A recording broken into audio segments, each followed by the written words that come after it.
জাকারিয়া নবী বয়োবৃদ্ধ হয়ে গিয়েছেন, স্ত্রী বয়োবৃদ্ধা, সন্তান হয় না।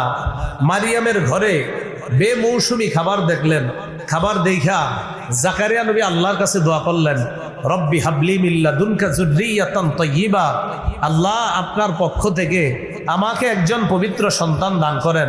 মনে রাখেন, রব্বি হাবলি মিন লাদুনকা যুররিয়াতান তাইয়্যিবা, এই আয়াতটা সূরা আলী ইমরানের 38 নম্বর আয়াত, 3 নম্বর পারা, হাফিজি কোরআন অনুযায়ী 14 নম্বর পৃষ্ঠার একদম শুরু লাইনটা, রব্বি হাবলি মিন লাদুনকা যুররিয়াতান তাইয়্যিবা, আল্লাহ রব আপনি আপনার পক্ষ থেকে আমাকে একটা পবিত্র সন্তান দান করেন।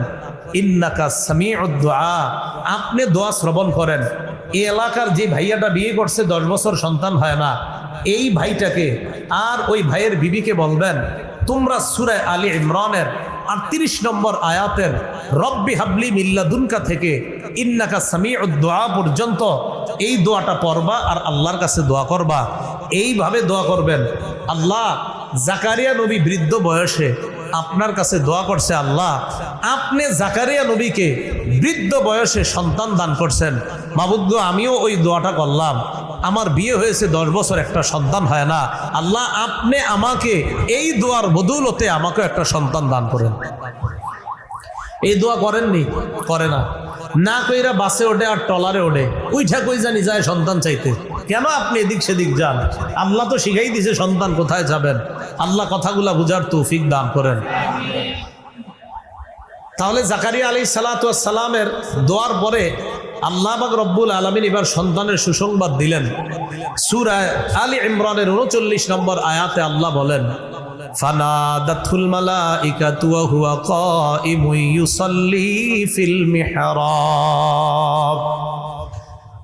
জাকারিয়া নবী যখন মেহরাবে নামাজে দাঁড়াইছে, ফেরেশতারা ডাক দিয়ে বললেন, ও জাকারিয়া নবী, আল্লাহ তো আপনার দোয়া কবুল করে ফেলছে। আল্লাহ আপনাকে সুসংবাদ দিচ্ছে, ইয়াহইয়া নামে আপনার একটা পুত্র সন্তান হবে, তার 4টা গুণ হবে। মুসাদ্দিকাম বিকালিমাতিম মিনাল্লাহ, তিনি আল্লাহর কালিমাকে সত্যায়নকারী হবেন। 2 নাম্বার ওয়াসাইদা, নেতা হবেন। 3 নাম্বার হাসুরা, পবিত্র হবেন। 4 নাম্বার নাবিয়্যাম মিনাস সালিহিন, তিনি একজন নেককার নবী হবেন। কি বুঝলাম? দোয়ার অ্যাকশন কেমন? আল্লাহ যেই সন্তানটা দিবে, আল্লাহ সন্তান হওয়ার আগে নামও রাখলেন ইয়াহিয়া। 4 গুণওয়ালা হবে সন্তানটা, আল্লাহর কালিমাকে সত্যায়ন করবে, নেতা হবে, পবিত্র হবে, একজন নেককার নবী হবে।